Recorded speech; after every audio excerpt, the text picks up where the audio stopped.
Welcome to Rite Good, the podcast that helps you write good.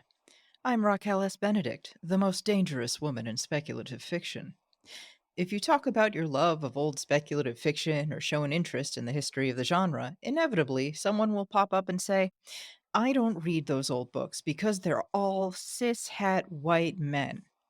That's not true, and those people should really know better.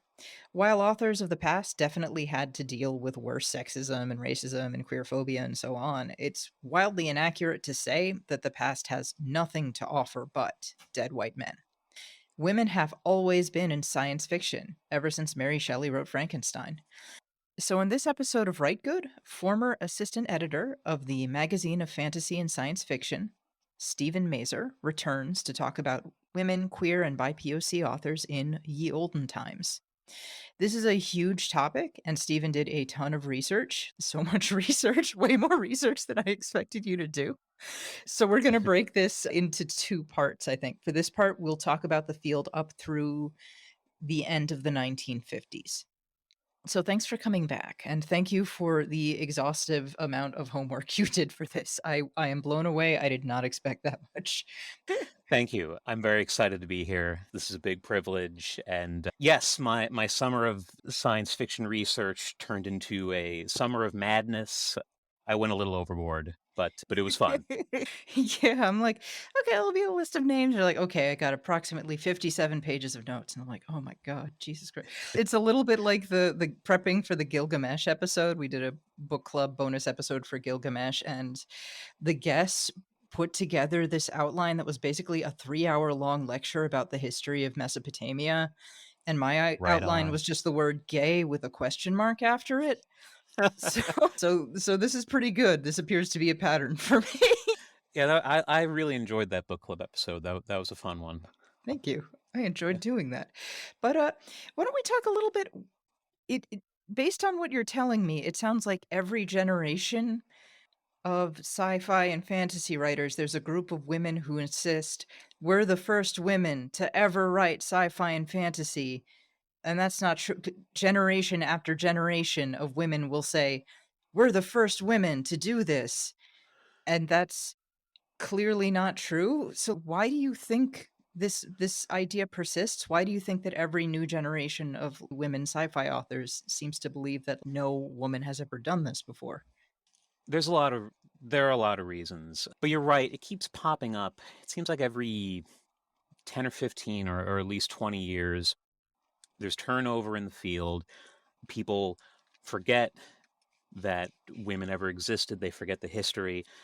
Or if they do know that there were some women who were writing, they assume that, oh, they had a really hard time.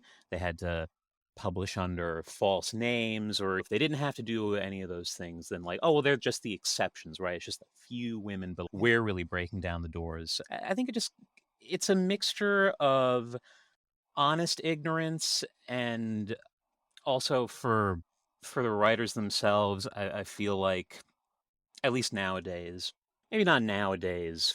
There was a period I feel from about like 2000, and then it really crested in like 2007, 2008, and it kept up until about 2015 or 2016, where it was the people really believed the falsehood that there were no women in science fiction or that there were only a few women in science fiction. And now we're really breaking down the doors. And that seems to have ebbed. I think ever since about 2016, we've actually been in a period where there are more retrospective anthologies coming out. I think it started with The Women of Futures Past, edited by Kristine Kathryn Rusch. That came out in 2016. It's 12 stories by women stretching from about somewhere in the 1930s up until probably like the late 80s, and in a very lengthy and interesting introductory essay, Rush talks about this, about how she's been in the field since I think like the mid 80s. It never seemed to her or anybody or any women of her generation that like there were never any women in science fiction. And if there had been any doors that had to be or any barricades that had to be stormed, they're the ones that did the storming. back in the late 80s and the early 90s. So what's the big problem? But she was coming up against all these younger women writers who just didn't know that any of that had happened or existed. And so she talks a lot about that and reasons why. It's an interesting book, but there have been others recently. The Future is Female, edited by Lisa Yashak. I think that came out in 2018. And I think that was older science fiction women writers from probably like the 30s through the 50s. I don't have it in front of me, and maybe older stories than that. And I think they're doing a follow-up. And there have been others. So I think it's less prevalent in the field, but it's probably still a very popular notion in the general public and on Twitter that women don't write science fiction, or there haven't ever been that many of them. Right, right. Uh, If you read an old book, it was always written by a cishet white man. That yeah, all the books, all of them were written by cishet white men. Virginia Woolf, cishet white man. yeah. So I think in what I read, women and not just women, but LGBT writers, Black writers, other writers of color, minority writers, they do obviously at the time. I'm not going to tell anybody that they didn't have a rougher time of it than, say, your standard straight white man. But the picture's more complicated. I think a lot of the discrimination that these minority groups face really is a lot of it comes from us in the present who just assume that they weren't there. Because obviously, the editors at the time, they published these people, otherwise they wouldn't have been published writers. Groups of people get erased just because people assume that they didn't exist. And, it's easier to assume they're like, oh, yeah, the past was racist, the past was sexist, so there probably weren't any people of color or women writers back then because Right, that's how the past was. So it's just right, easier to assume that than it right. would be to have to go out and learn something. How can you find out something exists if you don't even think that it does? Well, what I find interesting is that I see it kind of from the left and from the right, or Yeah. both kind of share that. Sorry, calm down, kitty. Both kind of share that misconception. Like left-leaning kind of liberal people will be like, "Oh, it's not worth reading old stories because it's all cishet white men," and then like right-wing kind of chud types will be like, "I miss the good old days when it was all cishet white men," and they're both wrong. They're both Yeah. very, very wrong. Read a book, please. Yeah, what's that meme where it's the black arm and the white arm and Right, the very and they're muscular. shaking hands in the middle. Yeah, that's what it is. Because obviously the right wing chuds, they don't want there to be anybody but straight white men because, duh, right? That's what they do. But from the other side, they do it for different reasons, but it almost kind of amounts to the same thing. Yeah. Some of it is just not reading old stuff, which is I can understand that, but settle down, Harley. But not reading old stuff and then assuming you know everything, that kind of that bugs me because there actually absolutely were loads and loads of at least female sci-fi writers and fantasy writers since the very beginning. And part of the reason this topic gets on is important to me. It's not just to like dunk on people. It's not just to say, well, actually, but recognizing the past, I think, is pretty important because if we don't recognize them, then there's a risk of them being forgotten. The kinds of writers that we're talking about, the vast majority of writers, they really fade in popularity once they die, Yeah, just because which they're is no longer inevitable. We're not going around. to hold on to everything. Yeah, and they're not publishing new work.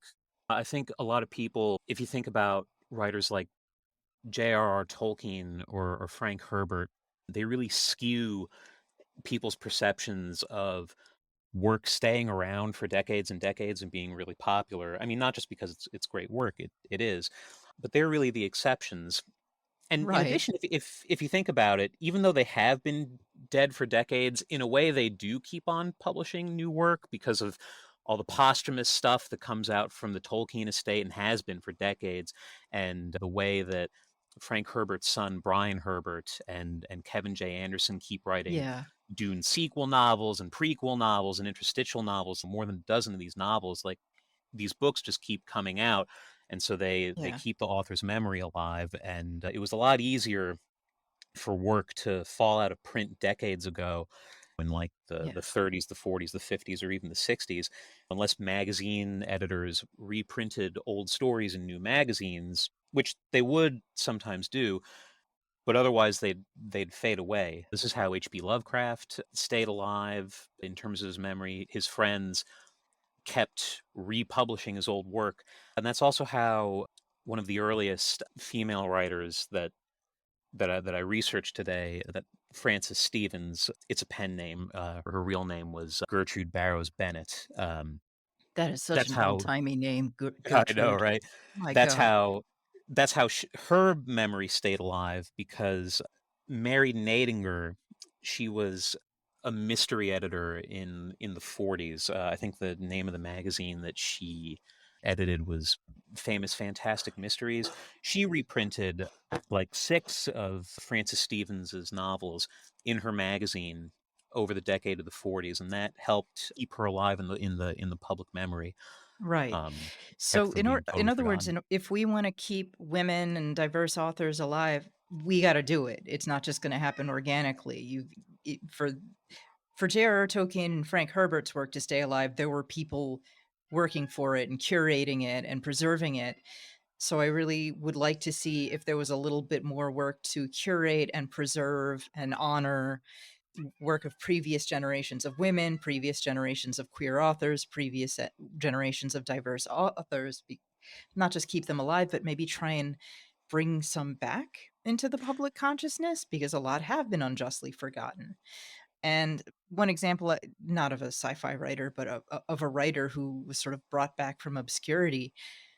Currently, Zora Neale Hurston is quite well known. She's a well-known name, but that's a really recent phenomenon. After she died, immediately after she died, she was pretty much forgotten. She faded into obscurity. It was just Alice Walker who wrote The Color Purple, this super popular novel. She put the work into bringing Zora Neale Hurston's writing back into the public consciousness. She got her books re-released and reprinted. She even found out where Hurston was buried and got her a proper headstone, because she was buried in an unmarked grave. That's how obscure she was when she died. And Walker did this because she's a Black woman writer supporting and paying tribute to a previous generation of important and innovative Black women writers. And I would love to see more of that energy in speculative fiction from people who want diverse voices, because that's something that kind of bugs me when I see a lot of contemporary fiction, a lot of contemporary like mainstream SFF. They're talking about, okay, yeah, let's diversify science fiction. There's a lot of like, what if we did HP Lovecraft with Latinos in it? Okay, that's all right, but there are Latino sci-fi and horror writers from the olden days, right? What if you brought one of those and brought that into the public consciousness, right? Instead of just like, trying to play with some old white dudes things, like, but there's let me introduce you to someone named Horacio Quiroga. He was really fucking spooky, and he was very cool. Read his work, like, I'd just really like to see more of that energy. So that's part of why I wanted to do this episode. Yeah, there's the work. It is being done, and it has been done, but tying in with what I said before about like people seem to forget every Yeah. 15 or 20 years. It just has to We just have to keep like doing it over and over again, Mhm. because Pam Sergeant published Women of Wonder, the first Women of Wonder book, in 1974, and it was an anthology of science fiction stories by women to try and put put to rest the lie that women didn't write science fiction, right? And she edited 2 more of those in the 70s, and then 2 more came out in the mid 90s. Women of Wonder, the classic years, which was devoted to older authors, and then the contemporary years, which was you know devoted to Contemporary for contemporary authors. Yeah. 1970s. Well, that one was published in 1995, so it probably Oh. had some newer stuff in it. Yeah, classic years and contemporary years came out in the mid 90s, right? So there was that book, well, those books. And then in 2002, I think it was, Justine Larbalestier wrote The Battle of the Sexes in science fiction, Hmm. which I didn't have time to read. I'm looking at it, though. I'll get to it one of these days. That she was looking at older science fiction, like from the pulp era. That was, I think, her book was talking about it from a more of a feminist perspective. I think she focused on stories by women and possibly men that had the theme of the battle of the sexes, hence the title. But she did Right. a lot of interesting academic work in uncovering older work, forgotten authors. Like I said, women of the future's past and the future is female, these more recent stories, these more recent books. And the nonfiction book that I think I've found most interesting, and I'll just mention now, we can talk about it more later, was Partners in Wonder: Mm. Women and the Birth of Science Fiction, 1926 to 1965 by Eric Leif Davin. It's an academic book, but it it's a history of women in science fiction from 1926 to 1965, mostly in the magazine field, which was where science fiction pretty much almost entirely was in those decades. And these are great books, but so it's not that the work hasn't been done, it's just that either people forget or that they just don't care. It's a tough stereotype to try and break. Yeah, and it's frustrating. So I hope we get to try and break it a little bit today. So why don't we dive into the history? Let's start in the early history or maybe the prehistory of science fiction. I know science fiction as a genre didn't exactly formally exist until like the 1920s, Mhm. but a lot of people consider Mary Shelley's Frankenstein, written in what, 1818 or 1819, as the first sci-fi story. So let's talk about that era before sci-fi and fantasy were officially genres, but there were clearly people writing what we would now today call sci-fi or now call fantasy. So we mentioned Frankenstein, obviously, no brainer. Something that strikes me as very interesting is that when people talk about the history of science fiction, they very often don't mention Charlotte Perkins Gilman. I had to read that in college for political philosophy class. Long Just time about ago. any women's gender studies major has had to read Herland at some point. It's a super important utopian feminist sci-fi novel from around 1915, and it's about these three men, explorers, who discover, well, they come across a society that's entirely women. It's a whole hidden civilization that is made only of women, and they've only ever had women for many, many, many generations. None of these women have ever seen a man in their entire life. And I find it so odd that it's, like, somehow not mentioned in or Yeah, forgotten about or something. It's very weird to me 'cause this is a very well-known story and a quite well-known author. This is the same person who wrote The Yellow Wallpaper, which is a really, really famous, I would call it a psychological horror story, and another really famous work of feminist fiction. yeah, I think it comes down to a problem of classification. I mean, like you said, well, like we both said, people read it in a women's studies class. I read it in college. It's probably something that most people, if they read it, they come across it in school. So you think of it as a women's issues novel, a utopian novel, which is science fiction Right. in a way, but you don't always think of it that way. And also, like you said, it was from 1915, before the formal beginning of science fiction as a genre, when Amazing Stories began publishing in 1926. So a lot of stuff, anything before that, it sometimes it gets classified as science fiction, like Jules Verne or H.G. Wells, but a lot of the times since it falls out of the official beginning of the period, people just don't think of it that way, but they should. Yeah, they should. Herland is absolutely a speculative fiction novel. Oh yeah, Completely totally. is.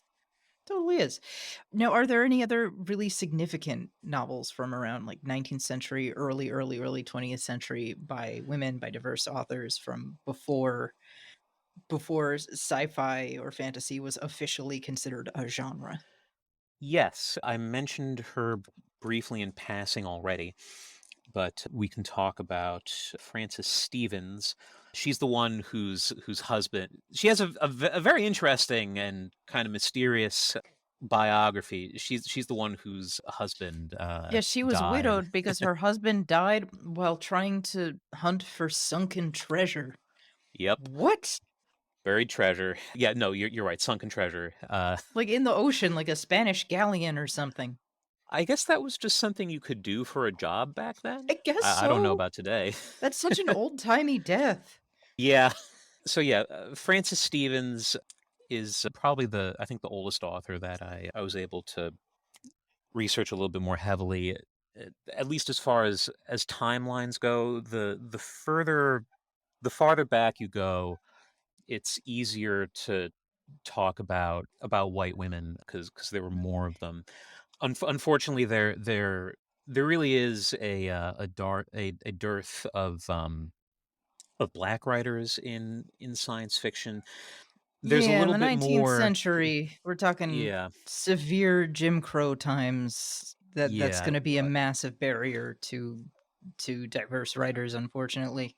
yeah. Although there were a few. Charles W. Chestnut was a 19th century black writer who wrote a short story called The Gooford Grapevine. It's collected in Dark Matter, a century of speculative fiction from the African diaspora, edited by current F&SF editor Cherie Renee Thomas. She did this book back in 2000. We can talk about it more later, perhaps. But so they are out there, but there aren't that many. It is a shame, and of course we can.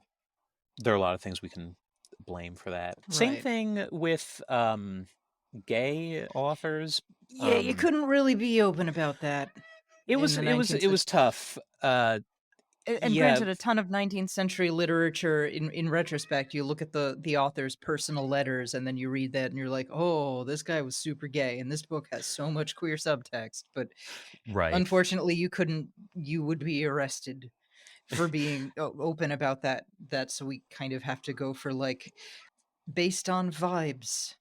Yeah, and the couple of there are a couple of gay writers that I wrote little bios on, just short things for this podcast. And yeah, that is the truth. They were mostly closeted. You can only realize it in retrospect, decades later, looking at the work and being like, oh wow, this has a lot of Yeah. homosexual vibes to it. Because Or, it was or just looking at their personal dangerous. correspondence, and that's Yeah. provided that their family did not burn them all.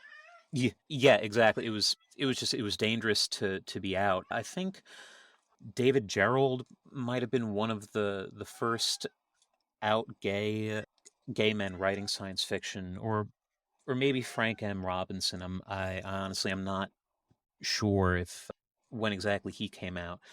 But I beyond mean, just you could classify Portrait of Dorian Gray, or is it The Picture of Dorian Gray, as a dark fantasy oh or right, horror. yeah, Oscar Wilde, of You could, course, yeah. and I I think you mean, do. we I do know, anyway. we Yeah. know, there's no doubting whether or not Oscar Wilde is gay. He was the gayest man who ever lived, perhaps. Um, I And do an think you could example kind of of call it I think you could call it an example of a dark fantasy novel if you want to. I yeah, I I think it basically agree with counts. that. Also an example of the dangers if the wider society finds out that you are gay. Oscar Yeah, Wilde went to jail. But just before I start on Francis Stevens, as long as we're right. talking about the subject of homosexuality, beyond just being personally dangerous for these writers to be out, something that I don't I assume it's not a law anymore, but back in the middle of the 20th century, there was a law. The post office had the right to, what's the word? I think the word is remand things that they mailed. Basically, like if you were publishing obscene content, anything that I guess society back then objected to, the post office had the right to confiscate all the magazines that they were mailing and not mail them. Like that they'd take them back, and they did do this. So it was also risky business for the publishers. All sorts of obscenity laws and censorship things like that. So Right. it was just a tough situation overall. So there are probably a lot more gay and lesbian writers from early in the 20th century the first half of the 20th century who are just invisible to us. But so, Frances Stevens, Gertrude Barrows Treasure Bennett, widow. sunken treasure widow.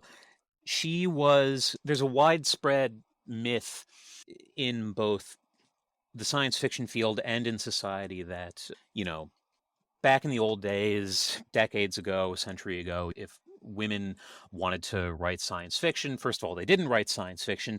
And second of all, if they did, they had to hide behind a male pseudonym. This is one of the big things that the book Partners in Wonder really dispels. It's a myth for the most part within the science fiction field. But Frances Stevens is one of the few exceptions to this rule. She is one of the few women who actually did write under a male name. It's Frances spelled Francis. Oh, and Stevens with a V, not a PH, just in case anybody is interested in looking her up. She did write under a male pseudonym. So let me just give some bio background. She was born in 1884 in Minneapolis. She had to leave grammar school in order to work. She sold her first story to Argosy magazine when she was a teenager in 1904. It was called The Curious Experience of Thomas Dunbar, and she published it under the byline G.M. Barrows. So initials, but it is her own name. Plenty of men published under their initials as well. I don't think anybody is assuming that the H in H.P. Lovecraft stood for Helen. Right. Part of it's probably So just avoiding embarrassment, because I'm guessing there might have been a little bit of a stigma against, like, you're writing these silly stories about aliens or whatever, or about monsters. Come on, get serious. yeah, well now you're getting ahead of me in my notes. That is true, Well, but also just like back then, like a lot of people, I think it was just something that people did. A lot of people published under initials. But so yeah, you anyway, wanted to avoid attracting attention to yourself. It could just be a little bit embarrassing and like, oh, who do you think you are, fancy pants? Mm. so she met and married her husband, an Englishman named Stuart Bennett, in 1909. In 1910, 8 months after the birth of their daughter Josephine, her husband, Stuart Bennett, as we have already said, drowned in a storm while on an expedition to recover sunken treasure, which, what a way to go. And Yeah. then a few years after that, Stephen's father also died, leaving her a single mother of a small child. And she also had her invalid mother that she had to take care of. Jesus. Yeah, so she couldn't work outside of the home and she didn't have much money.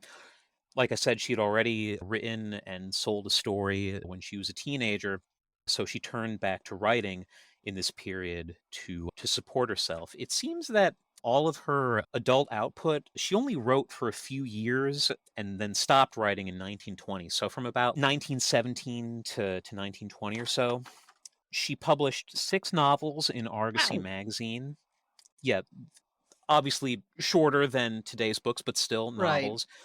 These are The Nightmare, The Labyrinth, Citadel of Fear, Claimed, Seraphion, and something called Avalon. She also published a novel in a magazine called The Thrill Book, and that novel is The Heads of Cerberus, and then a short novel in Weird Tales in 1923.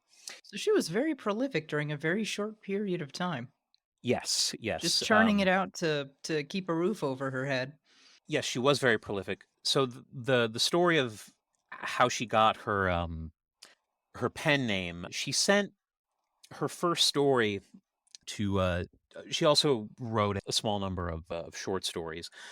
So the first thing that she sent it to the magazine All Story Weekly, and the editor there, Bob Davis. She sent the story under her own name. She didn't conceal her gender from the editor. She wanted the story, if it was bought, she sent it with the request that it be published under the female pseudonym Jean Vale. And the story that I'm talking about was Veil. Jean Oh Jean my Vale. god, that's not subtle. But for some reason, the editor Bob Davis ran it under the name Frances Stevens. Now, it's possible that he did that for sexist reasons.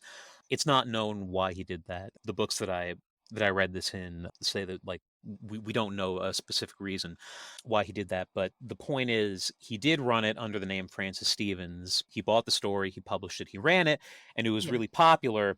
So, now she was just kind of stuck with this name. So, oh well. But she was very popular at the time. One of her stories, she wrote a bunch of different things. She's been called the inventor of dark fantasy. She was Oh, wow. she was an influence on H.P. Lovecraft and A. Merritt. I realize now I don't know what the A in A. Merritt stands for. I think he's kind of forgotten now, but he was a popular science fiction writer. Oh, I think I Hi, kind of want to Harley. say in the 20s and 30s. But so they were both fans of her work.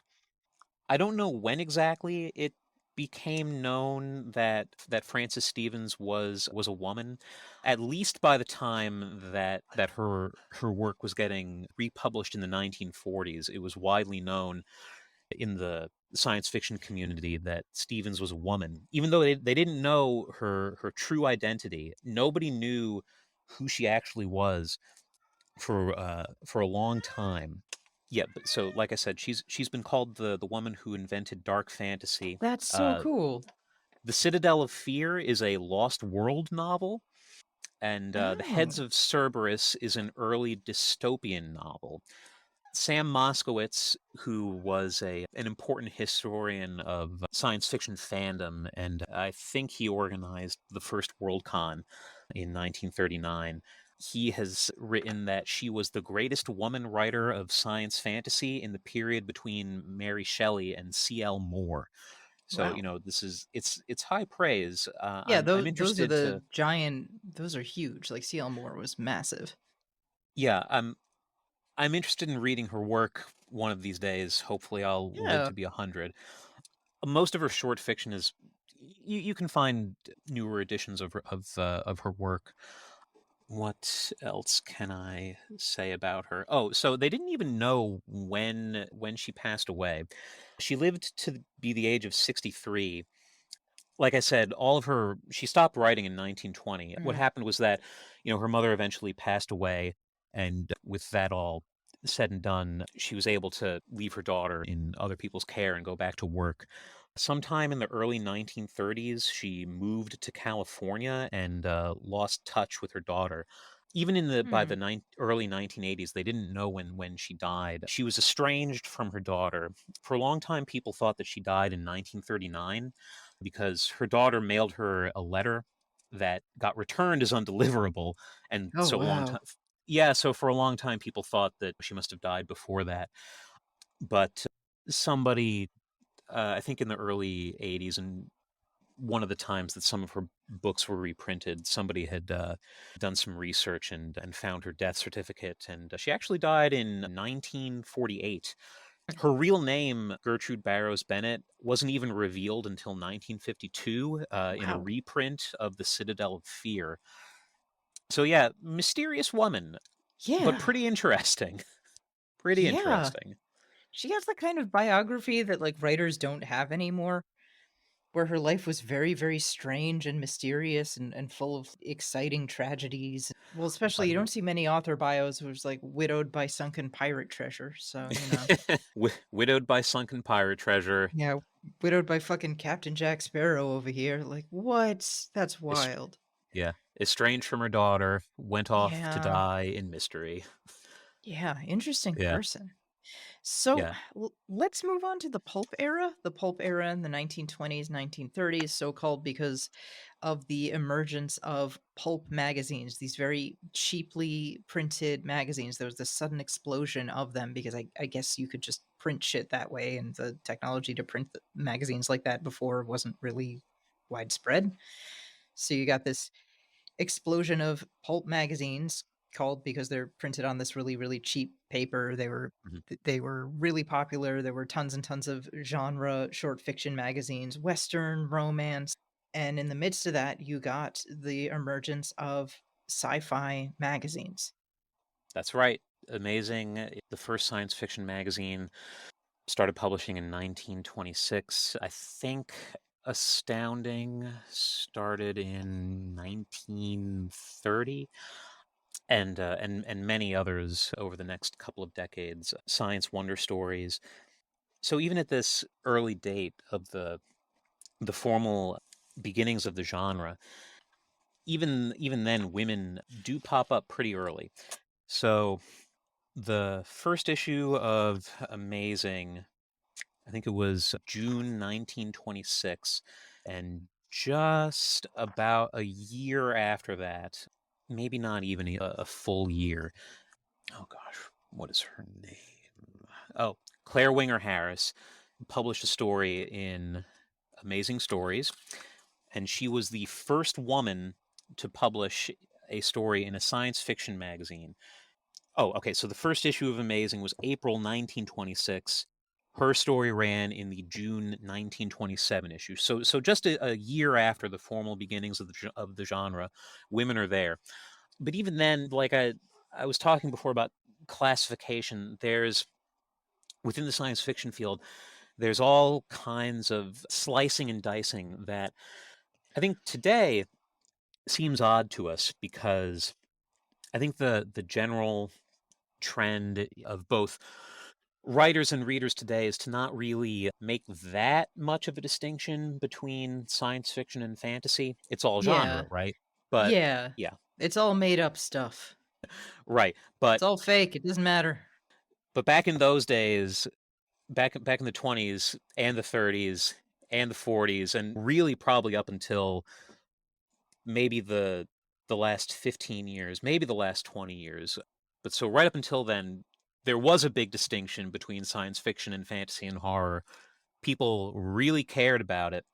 So even though Claire Winger Harris is the first woman to publish in a science fiction magazine, see who we were just talking about. Gertrude? Yes, Frances Stevens, she was publishing science fiction, but she wasn't publishing it in science fiction magazines. She was publishing it in regular, general pulp fiction magazines, and her stories just happened to be science fiction and fantasy. So, like, it doesn't count. And then, Who doesn't count? Okay. well, it didn't count back then, and I guess it counts. I guess it counts now. But so she's not. So that's That's so why Fedora-y. That's so like actually she didn't publish it technically in a science fiction magazine, so she doesn't really count. in a way it's dumb, but I also like it. I mean, I like science fiction and I like fantasy, and I personally I like it. I like them separate. I like them when they're sort of combined, but I do like the distinctions. But anyway, so that's why her first claim is so specific, right? Because so Yeah. Amazing Stories started publishing in 1926, but Weird Tales magazine, another very famous magazine that I think anybody today would be like, oh, yeah, genre, science fiction and fantasy, right? But that's not how it was seen at the time and for decades later. Weird Tales was a fantasy and horror magazine. And that Weird Tales started publishing in 1923. So 3 years earlier. So Mm. none of that counts for science fiction either.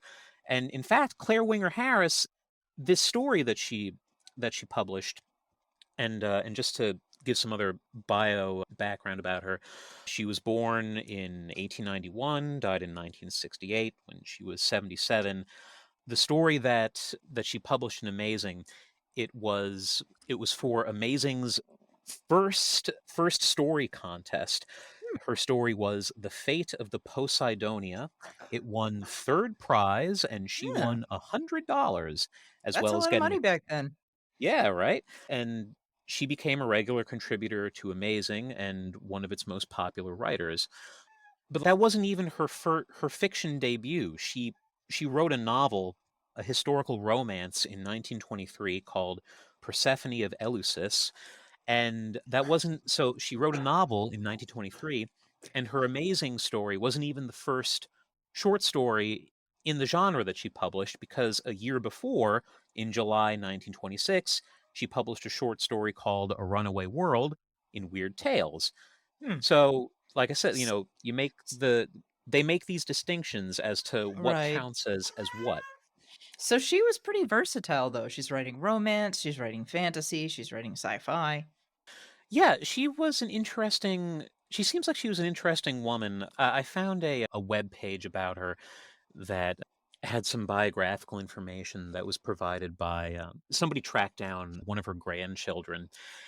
She was married in 1912 before completing a degree from Smith College, and then gave birth to three sons in 1915, 1916, and 1918. So, like I said, her she was writing in the 20s. She stopped writing in 1930. She published 11 short stories in science fiction magazines. She was a regular contributor to Amazing Stories, and she was popular. But the first iteration of Amazing Stories, it only lasted for about, I think, 3 years. The publisher, Hugo Gernsback, he got taken to bankruptcy court, and he lost control of it. So it ended up in somebody else's hands in, I think, Mm. either 1929 or 1930. But anyway, so she stopped writing in 1930, except for a story or two that she contributed to fanzines, actually run by, as a favor to Jerry Siegel, who was a high schooler putting out this little fanzine. And of course, when I say Jerry Siegel, I mean the Jerry Siegel, as in Jerry Siegel and Joel Shuster, the co-creators of Superman. So that's pretty neat.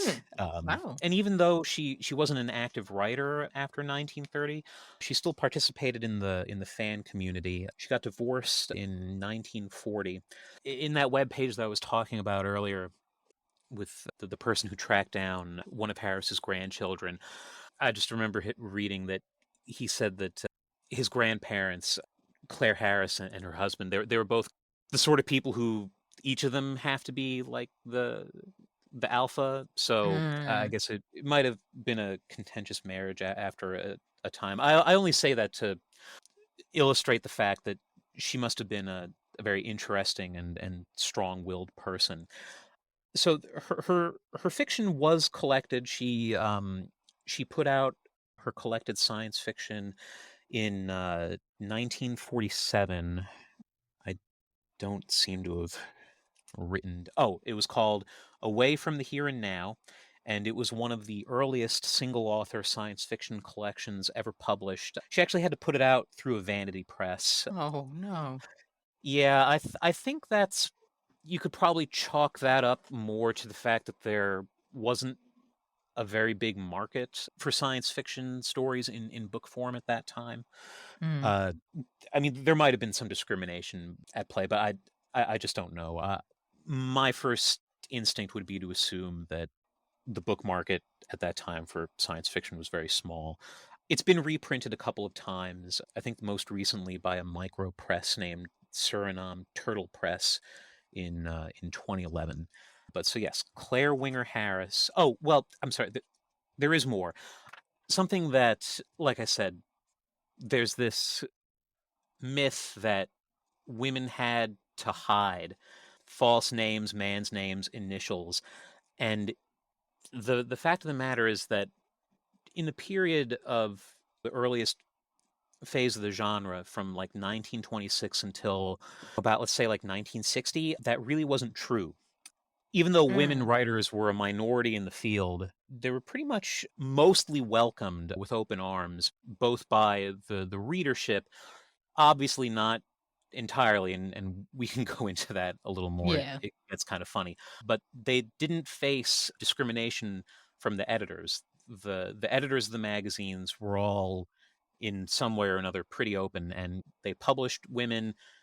They wanted stories by women. They published women as women. They didn't make people write under false names. Bob Davis and Francis Stevens, that's an outlier. So, like I said, when she sent in that story, The Fate of the Poseidonia, to the Amazing Story competition, she sent it under her own name with Mrs. appended Ooh. to the front of her name. So Gernsback knew that she was a woman, and he Yeah. published her anyway. One of her stories, A Runaway World, was an early example, possibly the first use of the idea of Earth merely being an electron in an impossibly large universe. And going back to what I said about women published openly as women, one of her stories ran in an issue of Science Wonder Quarterly, and her portrait accompanied her story. And this Oh, was something that would happen in those days, not all the time, but from time to time. If a woman published a story, there'd be a photograph to go along with it of her. So anybody who read that story would know, like, oh, a woman wrote this. a dame wrote Okay. this one. She also wrote a story called The Miracle of the Lily, which poses the question, what is human? Which is one of the first, if maybe not the first instance of this classic, I hesitate to say trope, but so many science fiction books work from this basic premise of what is it to be human? So Right. there you go. And it was Claire Winger Harris. Hey. Yeah. So it sounds like she was really, really innovative and a real groundbreaking writer. Yes, many of them were. Uh, Yeah.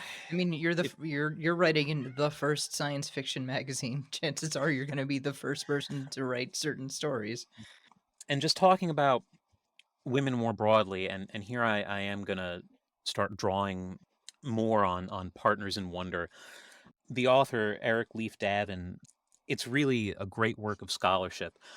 Something that Chris Rusch talks about in her introductory essay of Women of Futures Past is that there is a bias in the field against women, but a lot of it, where it's coming from, is from later male writers and Hmm. sometimes later female writers, but like people after the fact in the field, retrospective anthologists, profilers, dudes who make 100 greatest books slash authors lists on their blogs, Mm, you know? yeah. And it just so happens that the vast majority of the people and books on those lists are dudes, right? Right. So the thing is, if you and Davin wrote this in the book.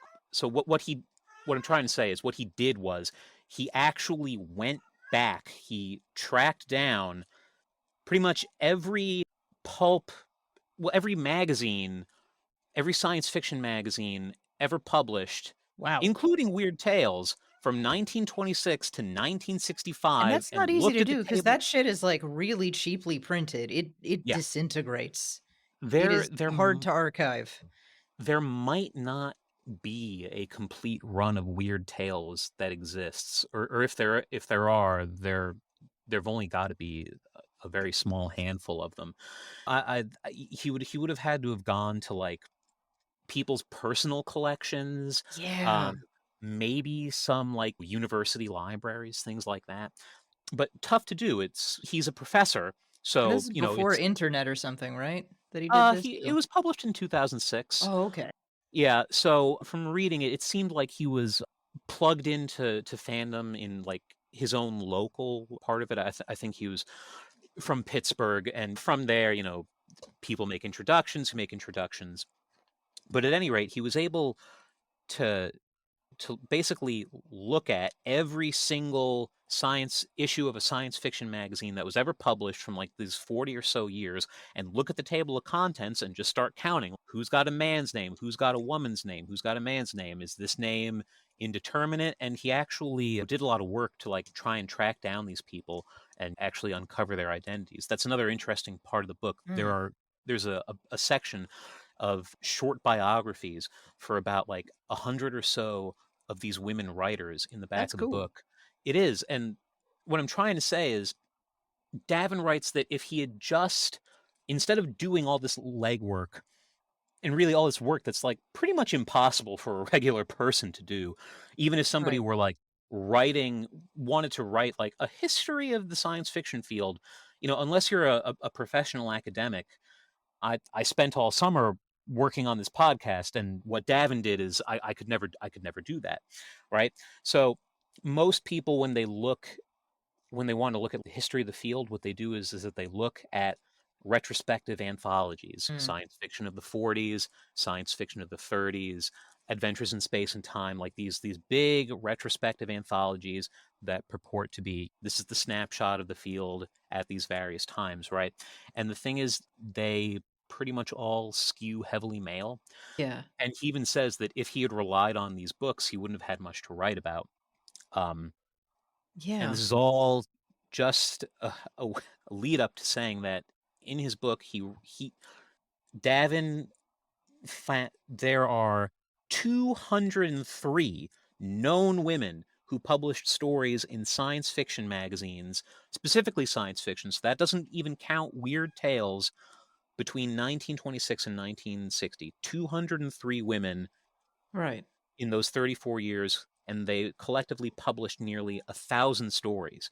So women in these decades in science fiction, they're definitely a minority, but it's also a huge body of work by a huge number of people, literally Yeah. tons of women. So anybody who knows anything, you just can't say that there were no women in science fiction because, like I said, there were 200 of them at least. Yeah. Yeah.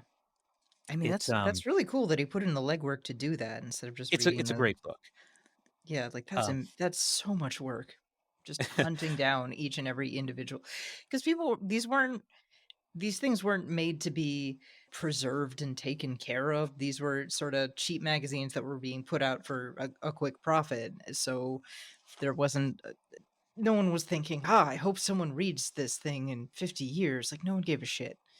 exactly. How much of it So got it's thrown away? super hard to hunt these things down. Yeah. So it's a myth that women had to hide behind male names. I think part of the problem is that like people, when I say that it was a myth that they had to hide behind male names, I'm specifically talking about the science fiction and fantasy field. People think about, I think Jane Austen's books were originally published anonymously. George Yeah. Eliot was a female pseudonym. Or even, not to talk about her too much, but even in more modern times, obviously J.K. Rowling Yeah. published Harry Potter under obscure initials. But, And her in that grown-up case, books are under a man's name, like male right. But pseudonym, which right, but she didn't yeah. have to do that, and even with Harry Yeah. Potter, even though it's fantasy, it's a kid's book about a boy, and the publisher, maybe rightly, I don't know, thought that, if there's a girl's name on it, an 11-year-old boy isn't gonna read it, which could be true, or at least back when it would have come out in, like, 1998, right? But that's not the adult science fiction field in the 1930s. Yeah. These are different times, different contexts, so you can't apply it to to them.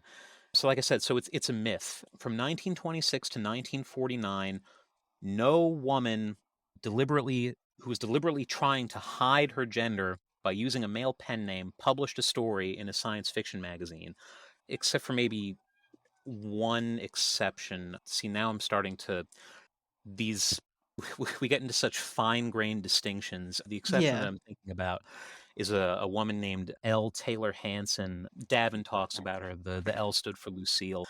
Um, she wrote science fiction stories, but she was primarily a science fact writer. She wrote articles Mm. for, I have it here somewhere, but I'm not looking at it. I think it was Amazing Stories. In the 30s, she wrote like about 50 or so science fact articles. So she was definitely trying to obscure her gender. Her editor helped her in doing that. But I think Davin also writes that she was like a deliberatively secretive person. She gave out, I think her name might have been Lucille. I'd have to flip through pages to find it. But like sometimes she told people like she gave like a different first name that it wasn't her real first name. But right, but more importantly, there's the science fiction field and then there's the field of actual science, right? And Yeah. since the two they're separate, but they're closely associated with each other, so people assume one thing applies to the other. And obviously, the field of real science definitely sexist, Oh, probably still yeah. today. Yeah, and it certainly was back then, right? Yeah, So, really, really fucking bad based on the oh yeah. stories I've heard. It's really, really bad. Right. So since she was primarily a science fact writer, she might have felt that like to give herself more authority as a science fact writer, well, I don't want people to know that I'm a woman, right? So, but Yeah, even I then can we're see getting into that. like really ticky-tacky exceptions. In fact, during the same period, 1926 to 1949, Davin was able to uncover that 4 men published 4 or 5 stories under female pseudonyms. Huh. Yeah, so if there really was this That's interesting. big bias I have against definitely heard of contemporary male writers publishing under female pseudonyms when they're writing romance or right, like yeah, but smut because they're worried that people will think they're creeps or that women won't want to buy their books. So I have heard that. So I'm wondering if were these kind of romantic oriented stories or I honestly don't know, but they did appear in science fiction magazines, so, okay. it kind of puts the lie to the That is myth. interesting. Yeah. Um, who else could I No, talk about? so, something you did mention is that the first president of the first science fiction fan club in history, Warren Fitzgerald, might have been black? Maybe? Maybe. Um, that's a maybe. Yeah. So I learned about him. There's Partners in Wonder talks about him for a little bit. So, Warren Fitzgerald, the first president of the first science fiction fan club in history, was a black man, or was he? So, what it is the first science fiction fan club in history was called the Scienceers. It was a bunch of teenage Jewish fans and one 30-year-old black man, Warren Fitzgerald. That is an He, interesting combination. yep, he was unanimously elected the club's first president. They had meetings at his home in Harlem. Right at the very start of fandom, there's a strong minority presence of Jewish and black people, which stands in contrast to the segregated nature of broader society of that time. In Partners in Wonder, Davin incorrectly gives Fitzgerald's first name as James. I read somewhere else that he picked up this mistake from Hmm. Sam Moskowitz, who was prone to making mistakes like that. Sometimes he gave his name as James, sometimes Moskowitz gave his name as Warren. But so anyway, he was known within the field to be black. What I'm trying to say is that people mostly knew about this from one of the fans, Alan Glasser, about 30 years after the fact in 1961 in a fanzine. He was being interviewed about the history of the fandom, the history of the Scienceers. So he was talking about Fitzgerald and he said that he was a light-skinned black man. Quote, Hmm. well, actually, quote, a light-skinned, well, the word he uses is slightly anachronistic, so just a black Right, guy. right. It was not as bad as it could be, but whatever. Yeah. And then he went on to say, amiable, cultured, and a fine gentleman in every sense of that word, end quote, right? So he's working off of his memory 30 years ago from when he was a teenager, right? But so he said that he was black. Glasser said that Fitzgerald was black. That's why we know that, right? Hmm. But he might not actually have been black. When I was researching him, I think I might have bookmarked this. I found some kind of people were commenting this big long comment section on some website where like people were like trying to like track Fitzgerald down through online census records and things like that. So Fitzgerald might actually have been a white man. Oh my Um, god. yeah, So I'm wondering, like, was he like a light-skinned black man who was just passing because, it was the olden times and in Jim Crow era, your life would be a hell of a lot better if you could pass as white, and I can't blame anyone for wanting to do that because it means that you can access more of society. Or was this like a Rachel Dolezal situation? Like, what I was don't know going if that would have on? happened back then. Yeah, But because you yeah, didn't you didn't get like you didn't get, special cool treatment. points in like Yeah, 1920 whatever for being black. You had a very bad time. right. So yeah, you could be right. So he was born in the 1890s, I think. He was a World War I veteran. All right. He was born in Pennsylvania. His census records count him as white. Oh. What else do I have? So he died in Boise in 1978, just as a matter of interest. His World War II draft card also states that he was white, but also said Hmm. that noted that his complexion was light brown. Hmm. He was in the Marine Corps in 1919, and since the military was segregated, Right. both then and in World War II, if he was black, he would have had to have been able to pass to be in the Marine Corps. So yeah, so these people in the online really went to a lot of trouble to try and track him down. Yeah, like you said, there's a couple of options. Either he was black, but he could pass as white, or he was actually white, living in in an interracial marriage, and I Hmm. don't know, Glasser either being a teenager at the time, like I don't know, maybe he might have been prejudiced about interracial marriages. Well, now I'm starting to speculate, but the point is, you know, Right. Glasser comes up and sees like, oh, this guy lives in a black neighborhood. He's married to a black woman. I guess he's black. Whatever. Yeah, Um, I could see that too. Like just right, being, yeah. yeah. Or, Huh. he might have been of mixed race and could present differently to different people based on Yeah. his context. Like they say, race is just a construct. There's a one of the online sources that I dug through talking that was talking about Fitzgerald makes the point that even if he was white, even though we can't say that like wow there were black people right at the start of fandom, it doesn't change the racial acceptance of the other fans at the time, because they appear, at least from what we know nowadays, they appear to have thought that he was black and didn't mind, so that's nice. Yeah, but anyway, so whatever he was the president of the Scienceers from December 11th, 1929 until the spring of 1930, so just a few months. I guess it was kind of weird for a 30-year-old married dude to be in a fan club with a bunch To of be in a teenagers. teenage fan club, that is kind of weird. Not gonna He lie. That's a yeah, little weird, Warren. yeah, there was this other group called the American Rocket Society Oh. that approached people loved rockets back in those days. The Scienceers, American Rocket Society. Those are such dorky names. They're so cute. I Yeah, love them. so that was like an adult group. I think it was like devoted to promoting rockets. They approached the Scienceers and asked them to be like, "Hey, would you like to be an affiliate group of ours?" They didn't want to do that, and so Fitzgerald just left the group and joined the American Rocket Society instead. Oh. I think probably just because they were also adults. Yeah. Yeah, so Yeah. just an interesting little tidbit Yeah. about possibly the first black Possibly. president of a science fiction fan club. That is pretty Maybe. cool.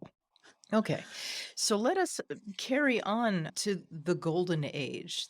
Now, the golden age is sort of late 1950 or late 1930s, Yes. 1940s, sort of the 1950s were a transitional period, but let's move on toward that era, past the pulp era and more toward the late 30s, the 40s, the 50s, the era of space opera being really really big, where the classic damsel in the arms of a robot and a dude with a ray gun and all that really wonderful stuff.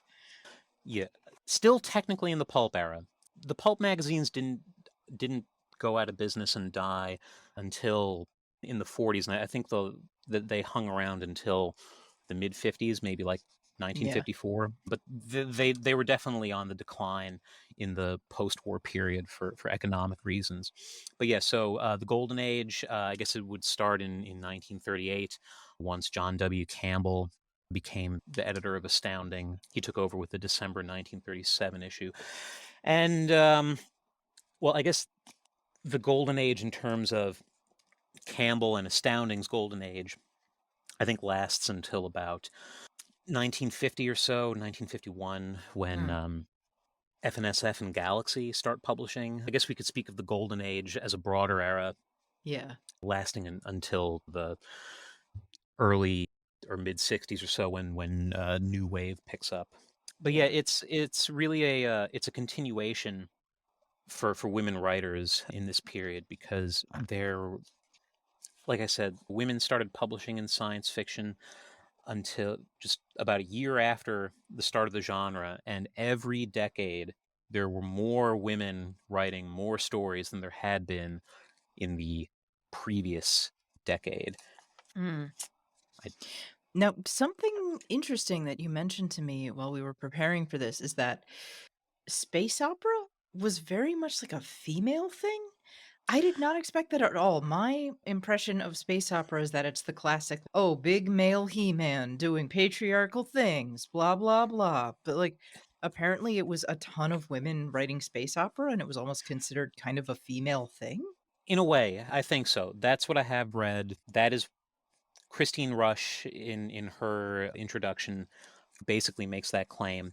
I think was it Stan Weinbaum or maybe Olaf Stapleton or both might have also published what could be considered space opera. I'm not as up on very old science fiction as I think I would like to be. But the question of women writing space opera, they definitely did. This ties into one of the ways that women get left out of history and the popular imagination. Their work isn't really recognized as either it's not recognized as science fiction or it's not recognized as real science fiction. They get caught up in Uh, disagreements about what counts as real science fiction. So space opera was very popular in the 1930s, and it continued to hang around. It was still popular in its way in the 50s, but what happened, or at least what I think happened, is that the Campbellian Revolution, once John W. Campbell started editing Astounding, he really did change what science fiction was. So generally, weird fiction, horror, and space opera were looked down upon by the vocal majority of fans and writers of the 40s through the early 60s. These are the people who loved hard science fiction, Campbellian science fiction, and those are the kind of writers that they championed. And that echoes on through the decades, right? Because, mm. even if you were like a kid in the 50s, you could still be reading Campbell's magazine as it was current, or you could even have found older issues of his. So there are still older people alive today who are like, yes, this is science fiction. So any science fiction that like didn't conform to rigorous hard scientific extrapolation, it tended to be sort of put in the dustbin a little bit, or at least certain subgenres were seen as passe. Space opera is one of these by the 1940s. What happened was that a lot of science fiction in the 30s and even into the 40s, if you take Shambleau by C.L. Moore as an example, it was her debut story and incredibly popular. It was published in Weird Tales. Less known today, but it was a very very popular story for decades, and as was C.L. Moore. But anyway, so that story takes place on Mars, but Mars has an atmosphere. It's has more of the main character, Northwest Smith. He's kind of like a prototype for Han Solo. Mm. So even though it takes place on Mars, it has a very old West type of feel to the Okay. story. People are just like walking around, and then people wrote stories about everybody's hanging out on Venus and it's a Oh yeah, those jungle, were so right? popular. Right, yeah, yeah. So like there were all these stories where they were writing to what was current in science at the time, but there was just so much that people didn't know in terms of science. So, there was a lot of room to play around and kind of do whatever you wanted. And scientific advancements of the 40s and 50s rendered huge swaths of science fiction of the 1930s. It turned it, these advances turned this older science fiction into unscientific space fantasy stories. Right. And that was passe. Um, Right. Even y- though at the time people didn't know. People didn't know that these were uninhabitable. You know? right, exactly. They just had no But reason not to and be like, fuck it. Yeah, maybe there's people on Venus. Fuck it. Let's go. Let's check it out. right, I mean, the Russians were exactly. still trying to like land on Venus up until the 1970s. They were obsessed with it. Every other opera story where they land on Venus is full of hot chicks. So maybe that's what they were trying to find.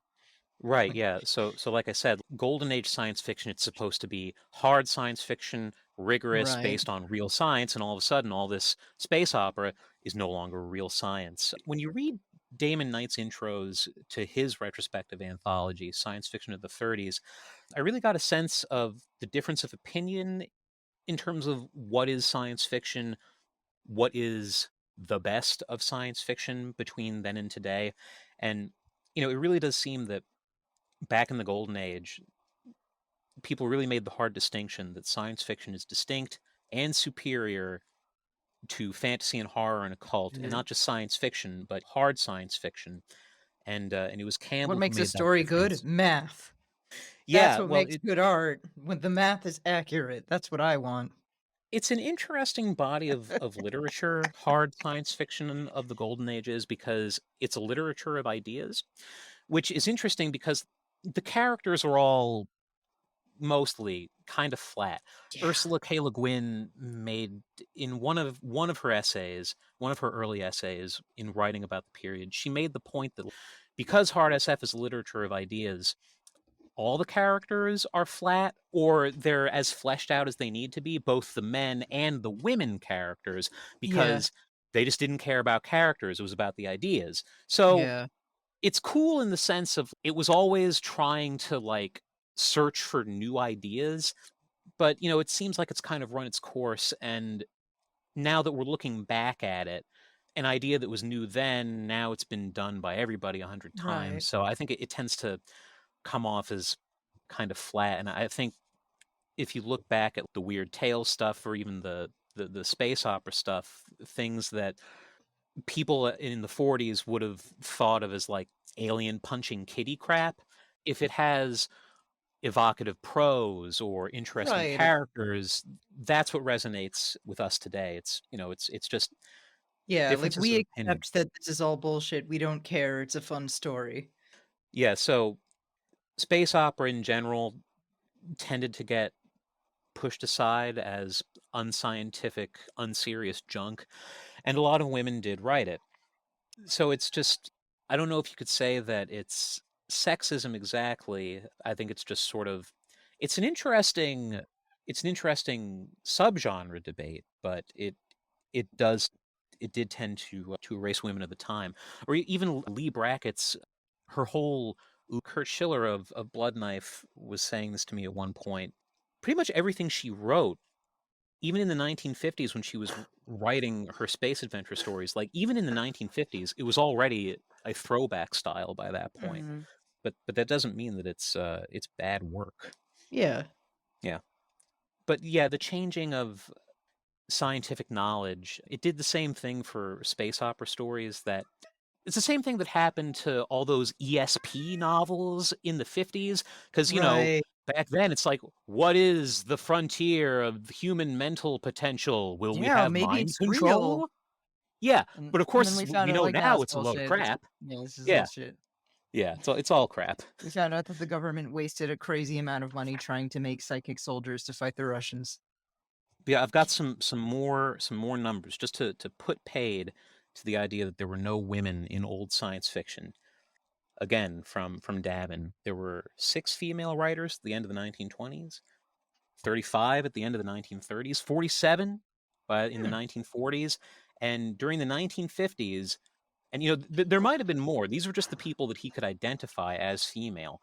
There were 154 female authors who wrote 634 stories in that decade alone. That's And not this doesn't bad. even yeah, and it doesn't even include the 365 stories by 127 women who published in Weird Tales. Ooh, Yeah, there was a alright. big boom of women's science fiction in the 50s. You could call it the first wave feminist science fiction. Yeah, you mentioned that there was a lot of women's sort of domestic sci-fi coming out of the 1950s? Yes, as you might imagine, I guess just given the broader societal trends of the time. And this is another way that women get erased. So one of the broad themes of women's science fiction of the 1950s is that it dealt in large part with domestic issues. mothers raising children, mothers with a household, grandparents, teachers, that sort of thing. Now, obviously, it wasn't all that way, but there is this identifiable subset of science fiction written by women that you could call domestic science fiction. Of course, it's like it's ideological erasure. And of Mm, course, men do it. It's like, oh, it's just women's stories, chick stories. It's yeah, unserious. It doesn't matter. What is it about, babies or something? I don't care. yeah. But Even women though, do it like, too. male domestic stories do get taken seriously, like that Bradbury story, I think it's called Dark They Were and Golden Eyed. Like, that is a domestic story. Yeah. It's about a dad growing apart from his children. Right, yeah, so, like, when men do it, obviously, it's like, wow, That's what important. a It's about deep look. ideals. Yeah, what a deep look into the man's soul and, like, what it is to be a man. So, definitely sexist, but women do it too, Ah, for, like, ideological reasons or career reasons or I don't know why. In Pamela Sergeant's long introductory essay in Women of Wonder, which is very interesting, but in it, she alleges that many women writers of the 1950s wrote housewife stories about, mm, quote, passive or addle-brained women who solve science fiction problems by accident. ah, I don't really know if that's true. I don't think it is. My hunch is that it's like second wave feminist bias because she does yeah. in her intro give some examples, including a writer named Anne Warren Griffith, who I think is pretty cool. If I could talk about her a little bit. So she wrote, I'm sorry, did I say? Anne Yeah, Warren Anne Warren Griffith? Griffith. So she only wrote 2 science fiction stories, one in Galaxy, and then the story that I want to talk about a little bit. It's called Captive Audience. It ran in the Magazine of Fantasy and Science Fiction, August 1953. It was reprinted in the Best from F&SF third series. Hmm. That's where I first read it a few years ago. And so the thing is, here, let me give a longer quote of Sargent from her Women of Wonder essay. She said that most science fiction written by women of the 50s was, quote, housewife heroines.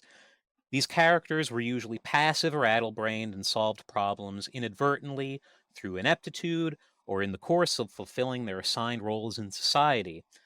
They showed Jeez. women as child raisers, as consumers of goods, or wives trying to hold their families together after an atomic holocaust, end quote.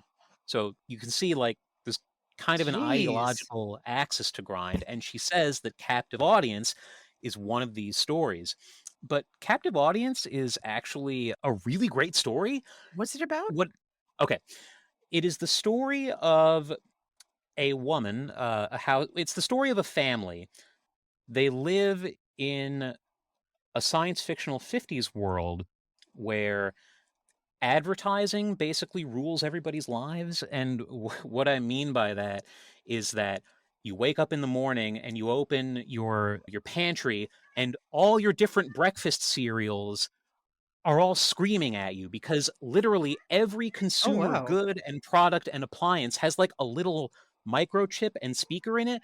So they're all like shouting ads at you like, "Hey Oh, mom, wow. have Choco Blast cereal. It's the great way to start the day for your kids." And you go to the supermarket and literally everything in the supermarket is screaming at you to buy Oh, it. wow. That And sounds the really woman's good. yeah, no, it's okay, this story is it is so caustic, it's like she wrote it in It acid. it It's really feels funny. very, like, 80s and 90s, that very, like, white noise, very so many authors coming out with these stories about the emptiness of suburban consumerism and kill your television and shit. It sounds very much like it would fit into that.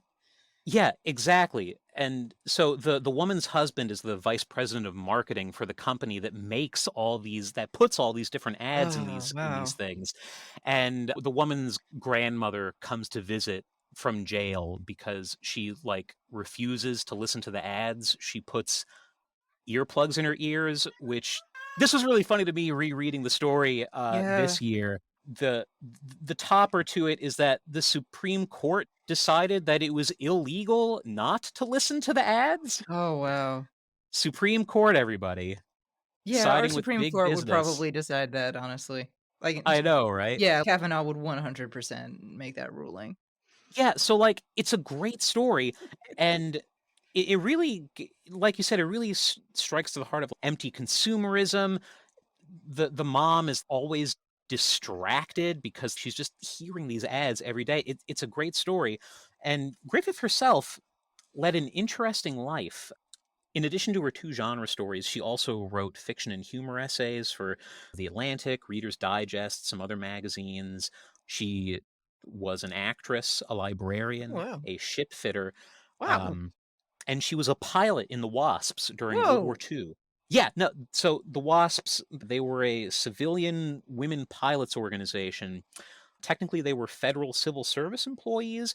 They were women they were trained as pilots. So what these women did was they tested aircraft, they flew aircraft from place to place just to get it from point A to point B, and they trained other pilots, thus freeing male pilots for combat roles in World War II. So this is Huh. really cool. This woman is really cool, and here Pamela Sergeant is just like, it's just some woman story Just some about like boring a housewife. housewife. Yeah, Oh, exactly, right. So wow. yeah, so I feel like this example really shows just how blinded by ideology Yeah. certain feminist writers could be back in the 70s. I don't want to come down too hard on Pamela Sergeant because, obviously the anthologies that she edited are important works. And she's also an author in her own right. I have a book of hers that I haven't gotten around to reading called The Shore of Women, which seems pretty interesting. But so this is just another way that women get written out of the history, right? It's like, It feels just kinda like housewife a stuff. damned if you do and damned if you don't thing. Like, if you Right. write about these sort of real world, sort of realistic-ish stories, then it's like, "Oh, you're a boring housewife." But then if you write escapist stuff, then it's like, "Oh, you're just writing silly stuff. You're just writing ridiculous space opera." So, whichever direction you go, you're doing it wrong. Right. Yeah. Chris Rusch in her intro, she makes the point that women tend to write a lot of women write popular fiction, but of course popular fiction gets denigrated as Yeah, unserious, right? Like, oh, it's not high-minded elite work, something that a man would write, just because it's right. popular. So just another way that there are so many ways that all Yeah, sorts of people even get even though so erased. much serious literature of the 1950s was about seething suburban angst, suburban Yeah. dissatisfaction, but that's by male Davin writers, so it's okay. Davin makes an interesting point that if you look at women's science fiction of the 50s, not all of it, but there's an identifiable subset of it where you can kind of speak of it as a women's literature reacting to the state of the 1950s, and it's different from what men write. Yeah. So if you look at men's science fiction of the 50s that was reacting to the consumerist cookie cutter 50s vibe that you were talking about earlier, a lot of the times what men write is something along the lines of one man rebelling alone against the system, right? Right. But women's fiction of that time, Davin said that women didn't write stories like this by and large. Generally, you could look at the tone or the classification of their writing and the way that they wrote in reaction to the 50s conformist consumerist hellscape. Their stories are tend to be about the quest for community, the attempt to Oh, communicate with other people, even communicating with aliens. Now, of course, not everybody wrote this way, but enough right. people did that you can speak of a distinct female science fiction point of view that's different from the male science fiction point of view. And a lot of this women's fiction has been there have been efforts to rediscover it, especially lately, but a lot of it's been forgotten, and it is Yeah. it's a real shame.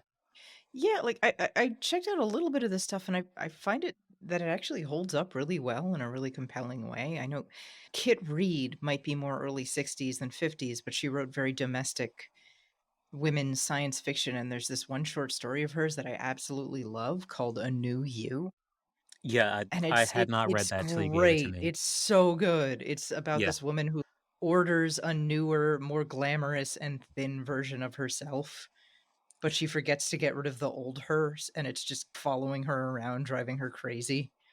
And it's really funny and really, really, like, sharp, and and really insightful and stuff, and I absolutely love the story.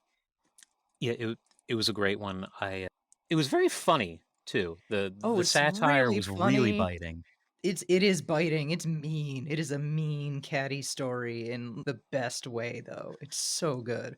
Yeah, she really captured, I guess you could say, self-hatred, women's self-hatred, hatred of one's own body. Oh, It's a very good yeah. story. But also Yeah. how it's, I guess you could say, ultimately hollow because the the hunky version Right. of her husband Both goes for versions of the her husband prefer her old schlubby self. yeah. It's great. It's really It's a good. Yeah, Kit Reed, she's one of the authors that I didn't have time to go more in depth, and I wish I did. She had a very long and interesting career. I think she only died about 5 years ago, but she wrote a lot of stuff and a lot of different things. One of those writers that you couldn't pigeonhole. I'm noticing from your notes she had a massive career for decades, so there's not one era that you could slot her into, but when you say domestic women's sci-fi, that's where my brain goes to A New You, which is a really, really fun story, and I highly recommend it. I absolutely love it. All right. So some more, oh God, some more women of, or more diverse and varied authors of the 40s and 50s. Frank M. Robinson? Yes, he was gay, you say? Yes, he was Yes. gay. He might have been. He started writing before David Gerald, so maybe he was one of the first out gay men. I think he was out. His first story was The Maze in astounding 1950. He was a science fiction and a techno thriller writer. First solo novel was The Power in 1956, Hmm. about a man who discovers a coworker has psychic powers, and then his coworkers start getting murdered, and it was turned into a movie Hmm. in 1967. He co-wrote a lot of like airport thrillers in the 70s, but he solo wrote a major SF novel in 1991 called The Dark Beyond the Stars. It's a generation ship novel.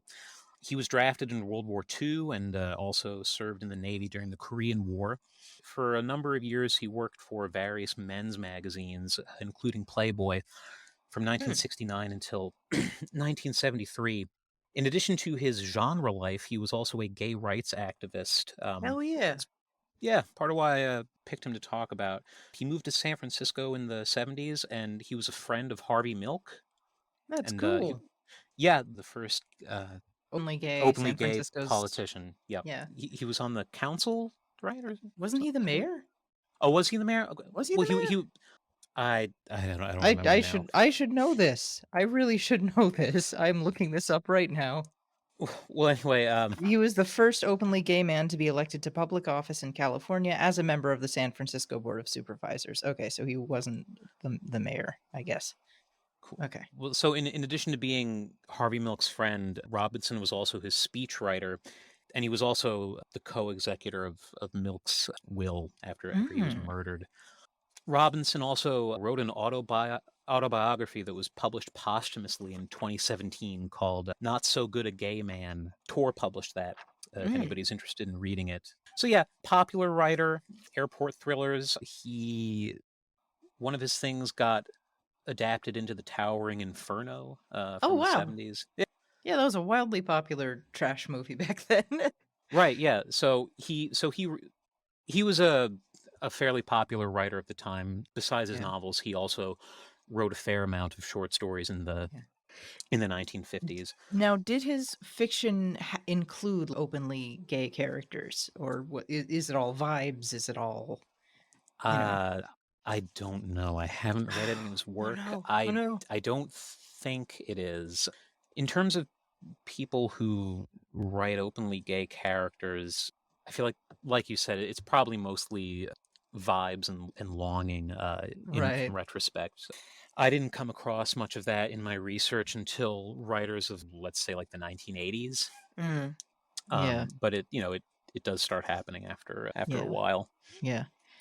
Now, I, another person you put on the list, Miriam Allen DeFord. yes, She she was sounds another. amazing. Yeah, I picked her. I figured you would like her, so She I sounds picked her fucking for you. rad as shit. So she started publishing science fiction in 1950. I'm pretty sure she debuted in F&SF. Nice. But she had this whole career before that, also as a mystery writer. So she was born in 1888 and died in 1975. Yes, science fiction debut in the second issue of F&SF. She also Nice. had a story in Dangerous Visions. Nice. Most of her work appeared in F&SF. She wrote almost 80 stories between 1950 and 1970. So, in addition to her science fiction career, she wrote for various leftist magazines in the 1920s and was active in the suffrage movement before the passage of suffrage in 1919. She campaigned for and distributed birth control to women. Hell yeah. She was a newspaper writer. Like I said, she was a mystery writer of note. She wrote a nonfiction book about Bonnie and Clyde and was the San Francisco correspondent for the Socialist Federated Press from 1921 to 1956.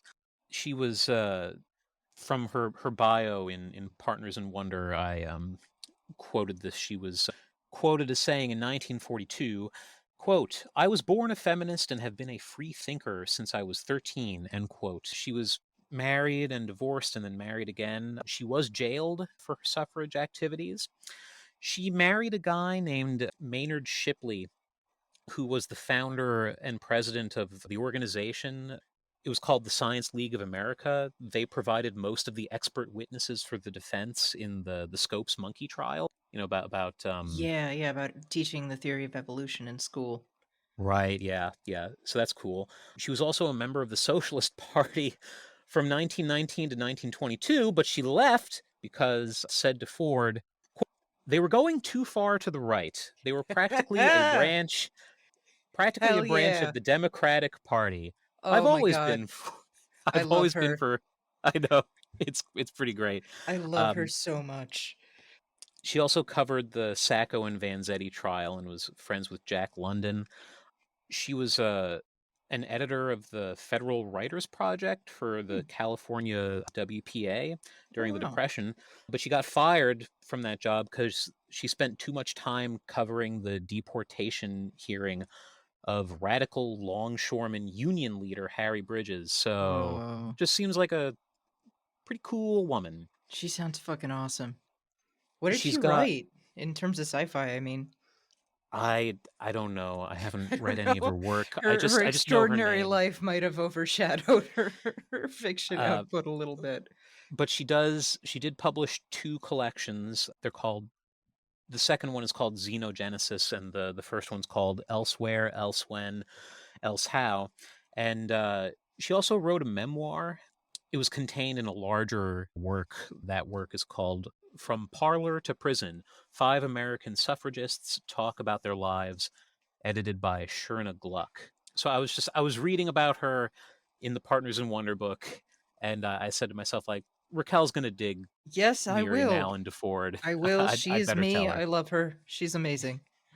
Also, interestingly, she went on record as saying that she believed she didn't seem to think that she really faced any gender discrimination in the science fiction field. Huh. Yeah, she believed that she was in one of the few fields, science fiction writing. She was quoted as saying, "Where there is no sexual discrimination. I have never heard an editor say, for instance, that he didn't want a story because it was by a woman." Huh. You know, it's tough, right? Because there is, there was discrimination in the field.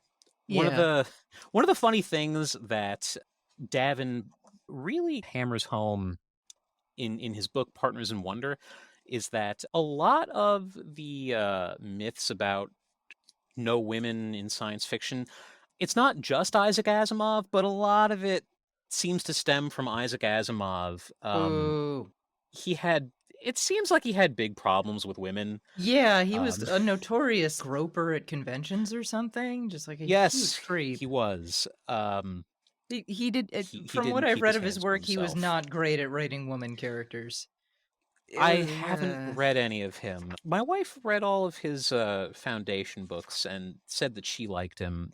You know, I'm not saying that he shouldn't be read, but I'm not yeah, saying he like definitely never had read his books ever again. He's canceled he forever. definitely had problems with. But when you read it, you're like, oh, this guy doesn't like ladies very much. This doesn't feel very good. Yeah, what did he do? Okay, so at some point, okay, yeah, so he would basically, whenever anybody asked him about it, he'd say like, "Oh no, there were no women, and the few that were, they had to publish under male names. It was just terrible for them, right? No women." And it's more like, There I were think no women you because they were wanted there to, hiding from him so that he yeah. wouldn't grab their asses. That's why. And like the problem is that Asimov, he wasn't there from the beginning. I mean, he was Right. born in 1920, but like he was reading early science fiction as a kid, and he was an early author, and he was mainstream famous. He went on the Tonight Yeah, Show he was more huge. than once. Yeah, he had big issues with women and with there being romance in science fiction stories. Oh, come on. In when he would have been about like 18 or 19, he wrote a series of quote anti-mush letters to John Campbell at Astounding. Yeah, no, that's what he called them. And like he wrote them to the letter column, so they got published in the magazine. They were pretty emotional and vitriolic on the subject of there shouldn't be any mush in science fiction. He claimed that science fiction was for men in Oh these my letters. God.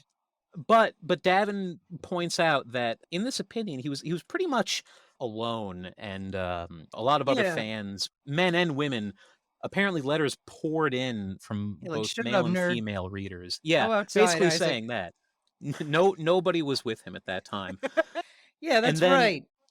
and then Davin went on to say that Asimov wrote back to Campbell saying like, "What? Nobody agreed with me, not even the men."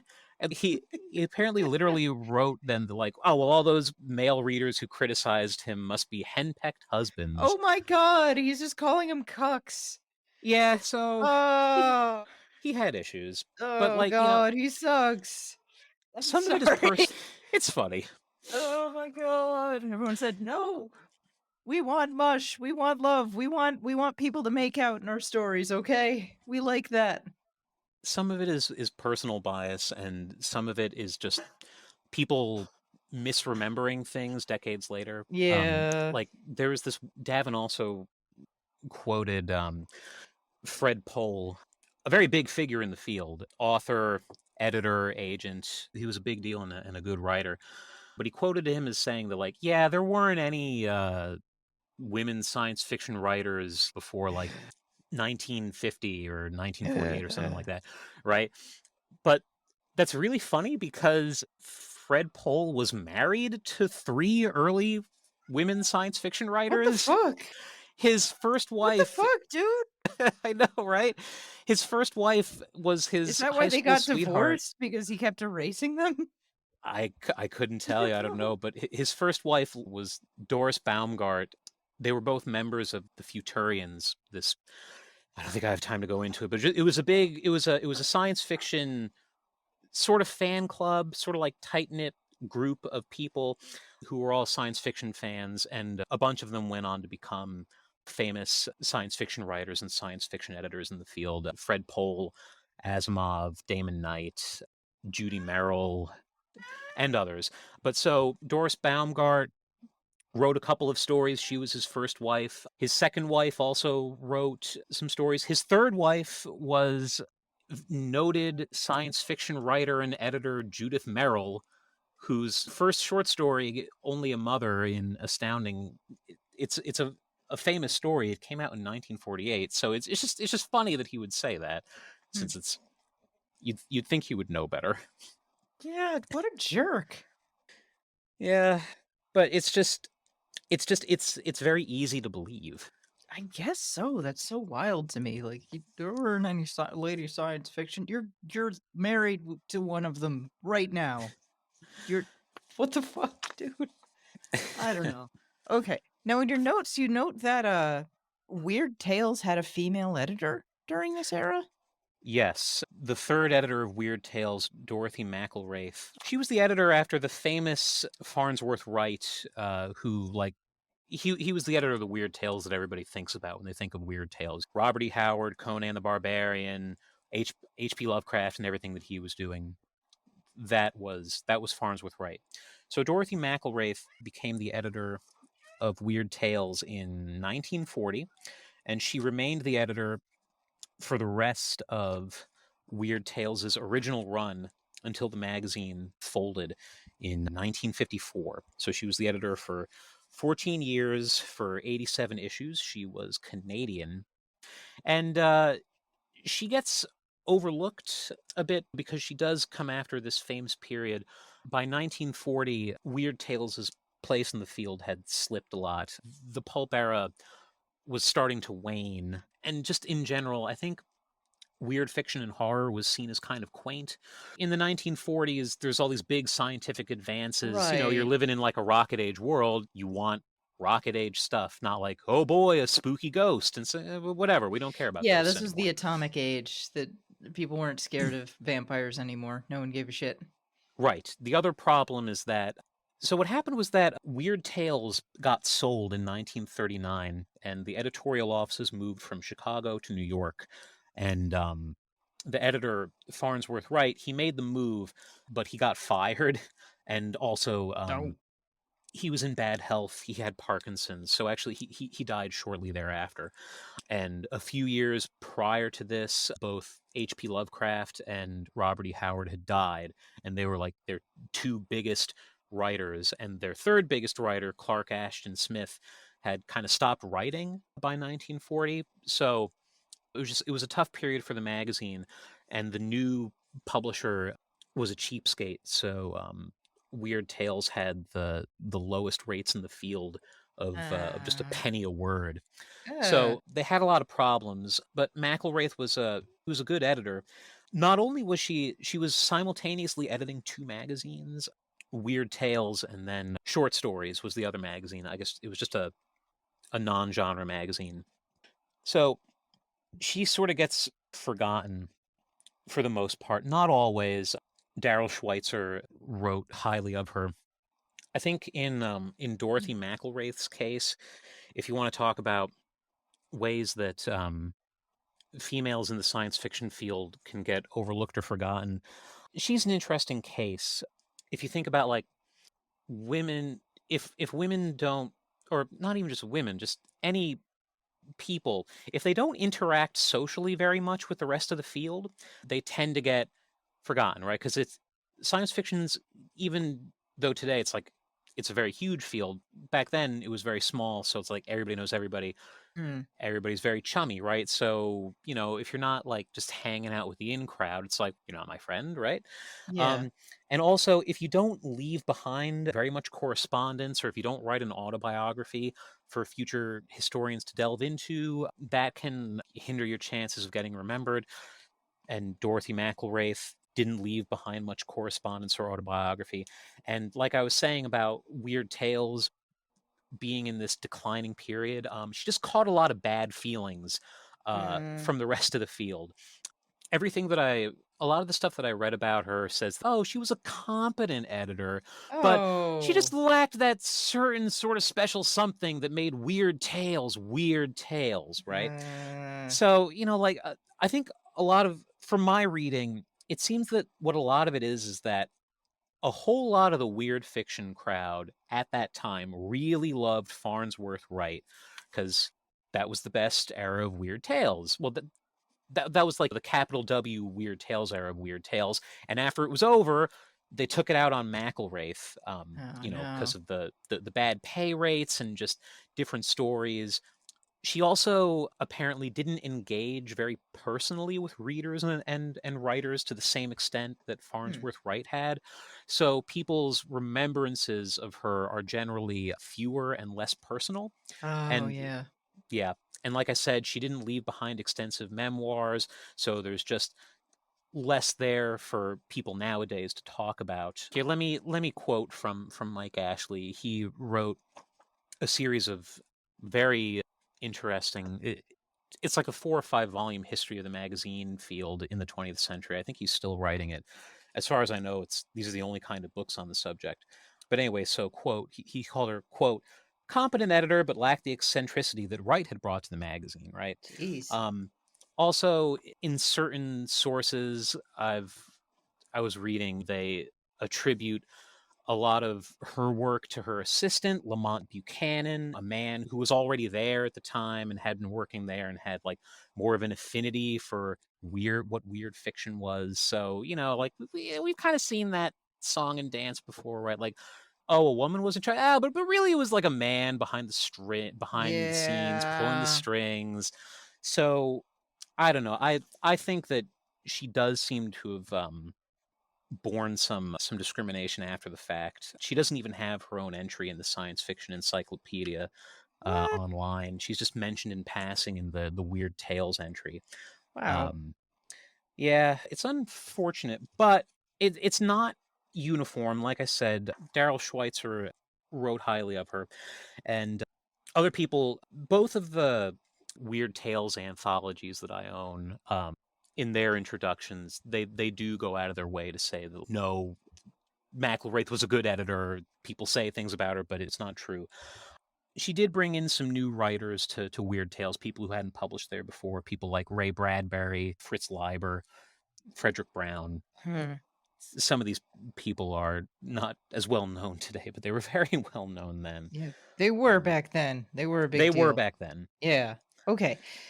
Someone you also thought was worth mentioning, Betty Ballantine or Ballantine. Valentine, yeah. Ballantine. I thought it was important to talk about her. I mean, I don't think you could say that she's obscure, but Right. like the problem is I had trouble deciding. I had trouble deciding in 2022 who is well known anymore and who's forgotten, right? Right. There's 'Cause a it's reason we're not talking too much about C.L. Moore because she's still really well remembered, yes, and although we're not she is going to talk also about Ursula Le Guin because everyone knows who Ursula Le Guin is. We're trying to right. talk about people who aren't quite as well appreciated today. Although I did want to talk about I didn't have time to go in depth on C.L. Moore or Lee Brackett, which is Yeah. too bad because they were the two most popular and important women writers of the 30s and 40s, maybe even into the 50s for Lee Brackett's case. But anyway, so Betty Ballantine is just incredibly important, not just for science fiction book publishing, but for book publishing in general, and really, you could say American society. So Ballantine Books, it was her and her husband Ian. They shared duties, but I guess you could broadly say that her husband Ian acted more as the publisher and she acted more as an editor. Just in terms of American society, she published The Population Bomb by Oh, wow. Paul Ehrlich in 1968. Yeah. Yeah, that was an Huge. incredibly important sociology, or what do you call it, book, or a nonfiction book that made everybody Yeah, super afraid sociology of nonfiction. overpopulation. Right, yeah. Hugely Um, influential book. yeah, I mean, it was on The Tonight Show, and it also impacted science fiction because, like, for decades afterward, you Hey, see all these books about, like, there's too many people! Soylent Green was all Overpopulation is the about curse of the future. overpopulation ruining the world, and Yeah, yeah, there's tons, Logan's Run too. Like they can right. only sustain so many people, so when you turn 30, you're instantly killed. Yeah, so like she's a big deal for just American history. So she lived to be 99. She was born in 1919, got married when she was 18 when she married Ian Ballantine, and they like left that week. She's British. So they left that week for America. In 1939, they landed in America and they basically started the paperback revolution in America Wow. because they established Penguin Books in America. They were like the American division of what was then the British company Penguin Books. There had been paperbacks before, like in the 19th century, here and there, but after there were like a bunch of economic busts in the 1890s, so paperbacks disappeared until the 1930s. They also started Bantam Books in 1945 after they parted ways with Penguin. And then in 1952, Ian got himself fired.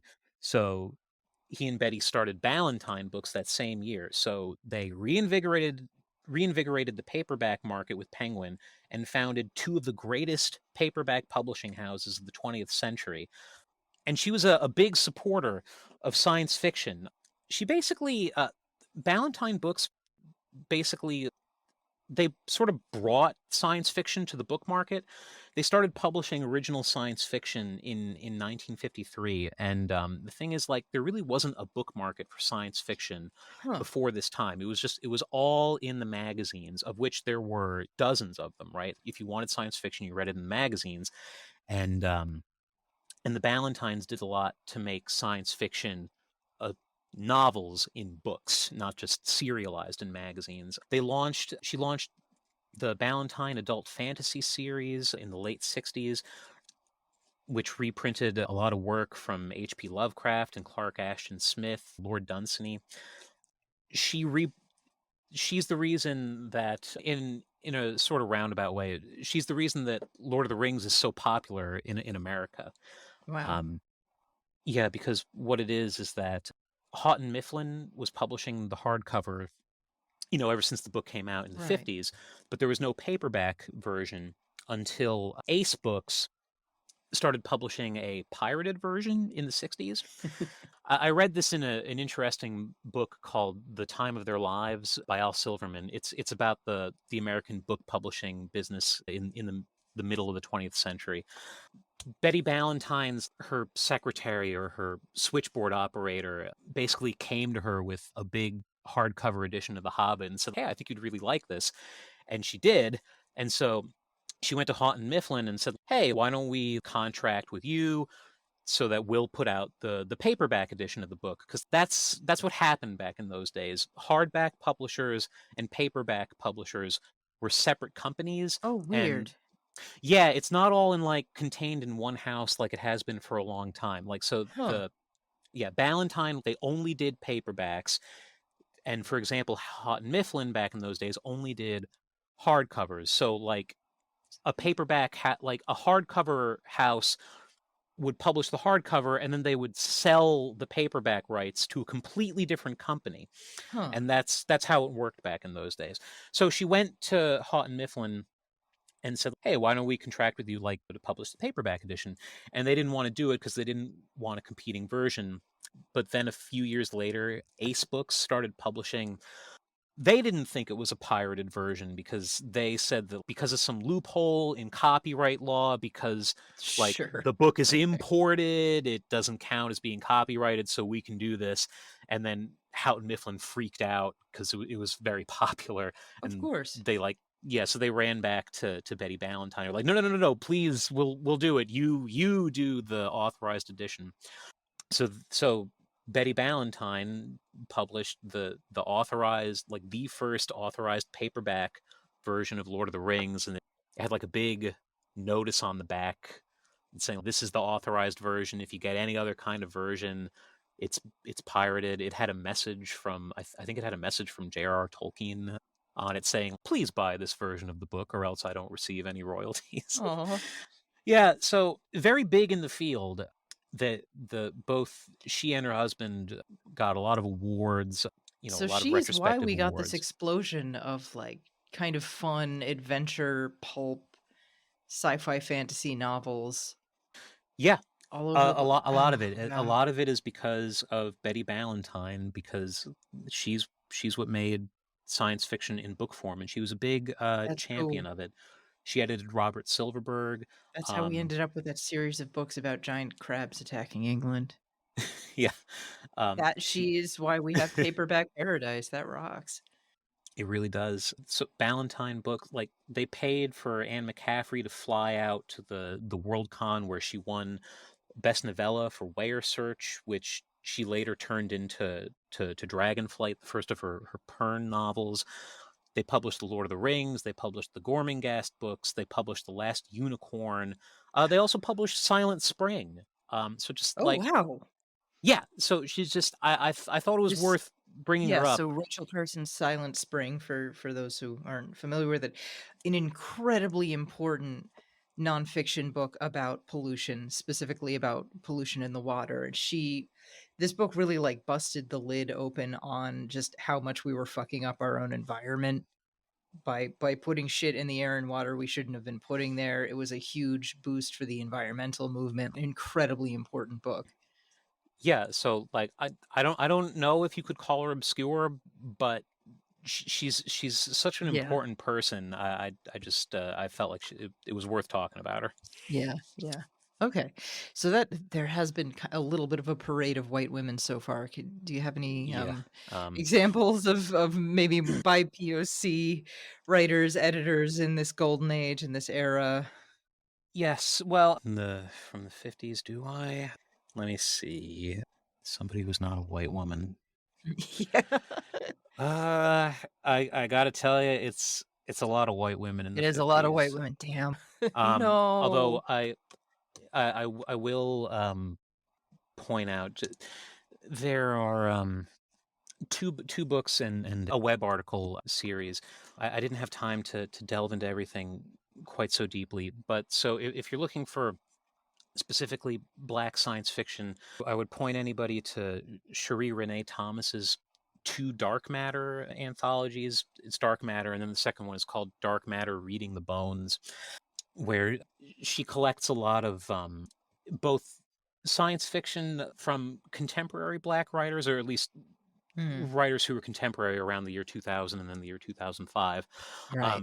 But it also has older stuff that was published outside of the genre itself, but that can still be considered today Okay. science fiction, including a really affecting story by W.E.B. Du Bois, or uh, or Du Bois. I Oh don't know wow. how he pronounced Wow, it. really?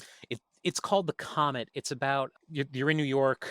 A comet comes by that somehow poisons everybody. It was written in 1920, but it just so happens that like the only two people who are left are the main character, this Black man who happened to survive it, and he finds a white woman like in the, I guess you could say, the not the rubble, but everybody in Manhattan is dead.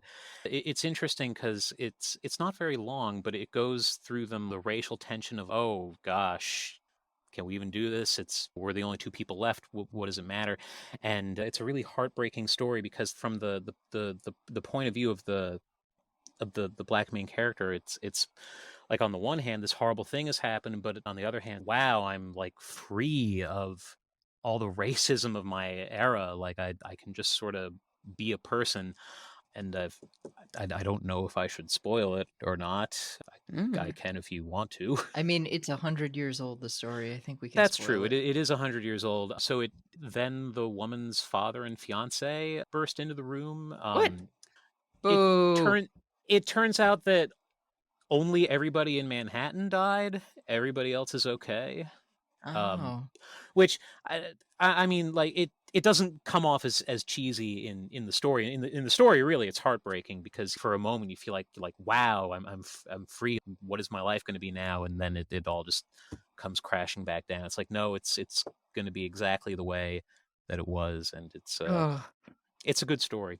But so those two books are good. And then Nisi Shawl, I can send you the bookmarks. She wrote a short article on her webpage, kind of breaking down Black speculative fiction in the 20th century, where she talks about people like I think I mentioned Charles W. Chestnut and George Schuyler was a black satirist in the middle of the 20th century who wrote several things. One of them is a book called Black No More.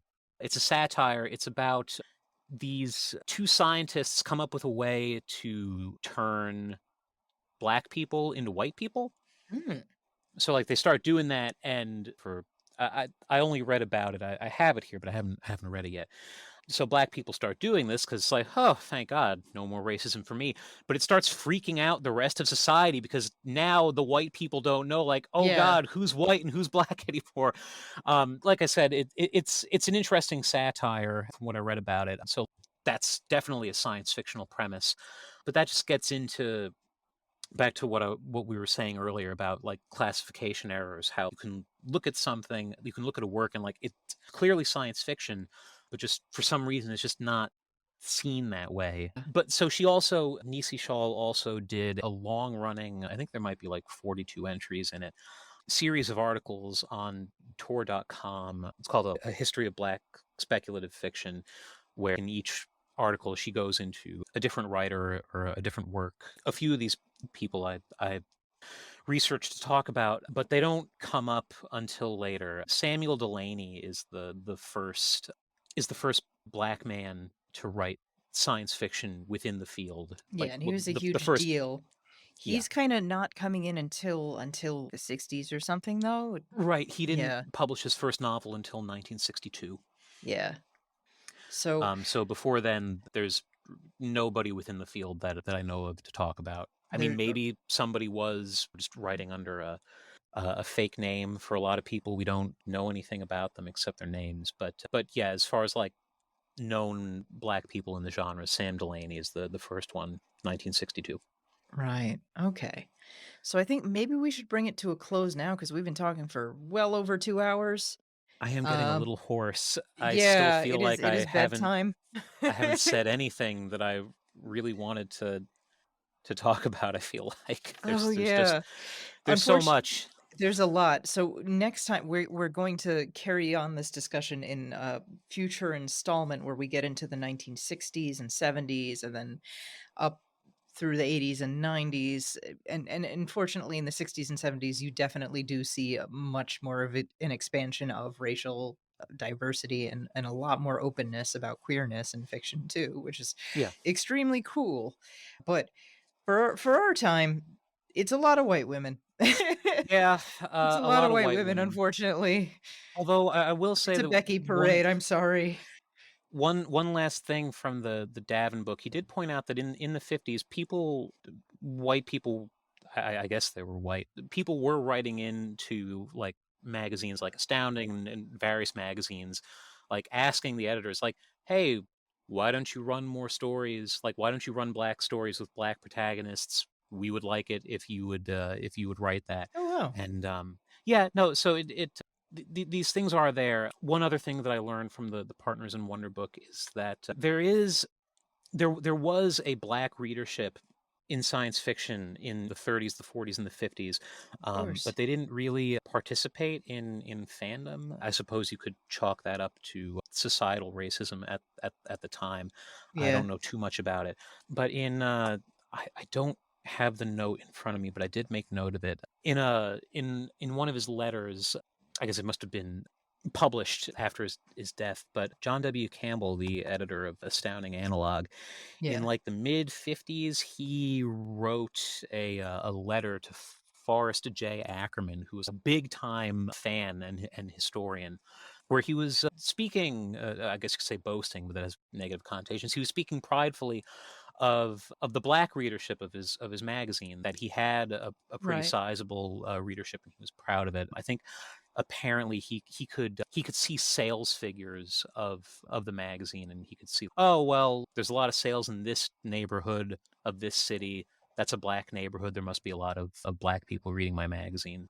Weird guy, John Campbell. Weird, conflicted Yeah. guy. Big time racist and sexist, Big so time it would fucking piece seem. of shit, unfortunately. Yeah, but Good editor, w- though. yeah, good editor, and was proud of the minority readership of his magazine. He did publish women, though. He That's did do that. I'll give him that. yes.